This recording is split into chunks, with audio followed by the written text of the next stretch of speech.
The question for all of us now, as we prepare to engage some very difficult decision-making, is what will win out this time?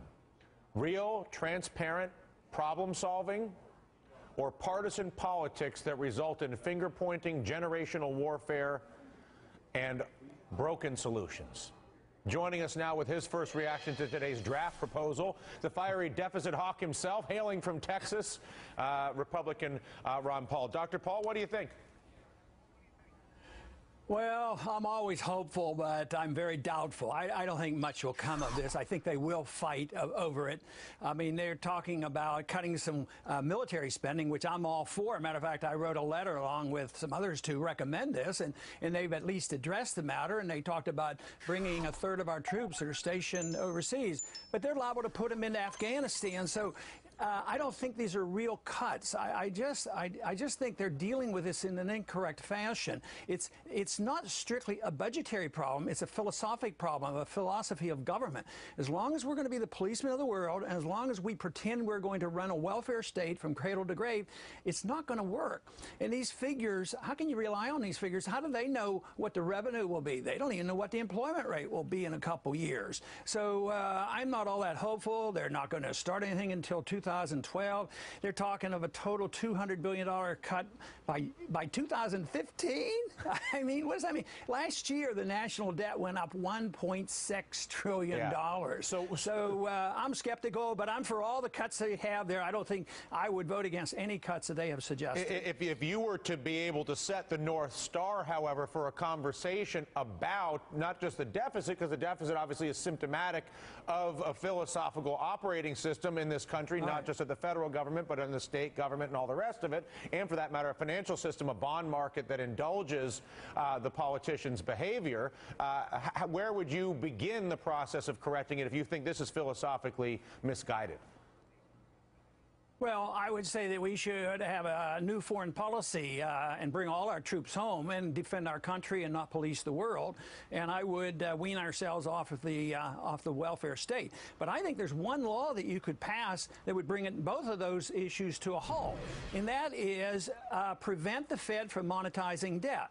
So if Congress spends too much, which they always do, the Fed comes to their rescue and they buy these bonds in order to keep the interest rates low. But if the Fed wasn't there, they're the perpetrators of this, because if the Fed didn't do that, interest rates would go up. Interest rates would go up and would hurt the economy. And the members of Congress say, hey, why are interest rates up? Well, we're hogging all the capital.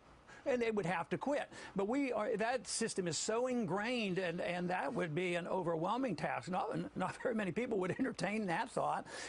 So I don't think they're on the verge of changing their philosophy. I think we're working toward a dollar collapse, and as long as they're buying our bonds and all, I think this is going to continue. But I think there's hints that they're buying our bonds less enthusiastically right now than they did a few months ago. And let's talk about that. So let's presume that the dysfunction comes from the ability for politicians to spend money they don't have, and the ability to spend that money is empowered by virtue of the Federal Reserve and the central banking system, which allows money printing. If you were to look at the world's reaction to that at this point, as we see Obama traveling the earth, it is wholesale critical. Basically, America is being accused of currency rigging against the world the same way we accuse China of its currency rigging. Commodity prices are at records. That's a clear indication of people's skepticism of the value of currency in general. There's a reason cotton's up 100%, corn, gold, oil, and the World Bank head floating the idea of tying currencies once again back to gold as opposed to having fixed interest rates, which is what the Federal Reserve obviously advocates for. When you look at all the little pieces, the explosion in commodity prices, the political backlash that forget China being a currency manipulator, we're a currency manipulator, and then more and more rhetoric that really is aligned with you, do you have any faith that the financial markets might demand the changes from our government that our politicians are incapable of demanding? Eventually, and just think of the different attitude about the $600 billion proposal compared to the $1.7 trillion injection. The attitudes are changing. Attitudes are very important. Once they get inflationary expectations, they're seeing the price inflation on the commodities, pretty soon that is going to be injected into the future. Then everything the Fed does to lower interest rates will raise interest rates. You know, just printing money eventually does the opposite. And I'm afraid that's what we're moving into. So that's why watching some of these interest rates carefully will give us an indication and what the foreigners are doing and what China is doing. But to just jump on China and say they're all at fault without us looking at our deficits and the way we manipulate our currency, I think that's a cop-out. And you know, obviously I agree with you in that regard. If we were to back away from this for just a moment, though, and look at the complexity of this problem and the need to try to avoid generational warfare in this country between the old and the young, the need to try to avoid the demonization of the Chinese or any other foreign entity as we try to deal with the problem solving here. How do we create an arena for problem solving as we look at the riots emerging in London, as we look at what's going on in China, as we look at what happens when you basically barbarically try to address this, and that barbaric is my word. How do we alter the path to create an environment where we can really have a conversation globally, China, the Middle East, Western Europe, and America, that addresses the fact that there's $60 trillion in debt here? I mean, we all know the numbers. We need a real meeting in the world at this point, and it doesn't feel like the American political leadership is creating the space for that to happen.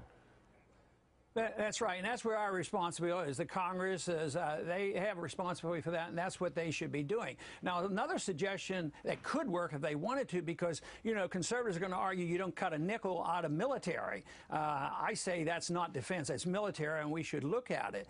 But what about another suggestion? Just go through the process and try to whittle down on the budget, get it as low as you can, and then have a rule and say, well, the budget is so many percentages, 20% over budget. Cut every single program exactly the same, and you don't have to do it all in 1 year. Maybe have a 10-year period and cut down, you know, a certain percentage until you get it balanced. Right. At least it would send a signal if they would agree to that. But they're not going to. I've heard a couple of our new freshmen even say, "Hey, you know, there's not much we can cut. We can only cut the non-discretionary funds, and there is not enough there to cut. And we certainly can't cut military." That bothers me that you know, freshmen are coming in with that attitude and they're throwing up their hands. There's nothing left to cut, you know. Well, but you know, the alternative is, you know, they don't want the pain of the cutting, but the pain of destroying the currency, as you know, is going to be much worse. And that's what I'm trying to head off. And the more I can have a bridge to you and you to me, because truly, without the proper theater to address this problem, and with the kicking the can down the road being what it is, the commodity traders who walk around in New York talking about the blue dollar trade, buying commodities, buying gold, and waiting for the issuance of the new currency in their minds, that should be avoided, obviously, if we can do it, and without creating the conversation, the beginning of that conversation. There's no way we can get to the end of it. Thank you so much, Dr. Paul, for everything that you do in that regard. Thanks for having me. Ron Paul.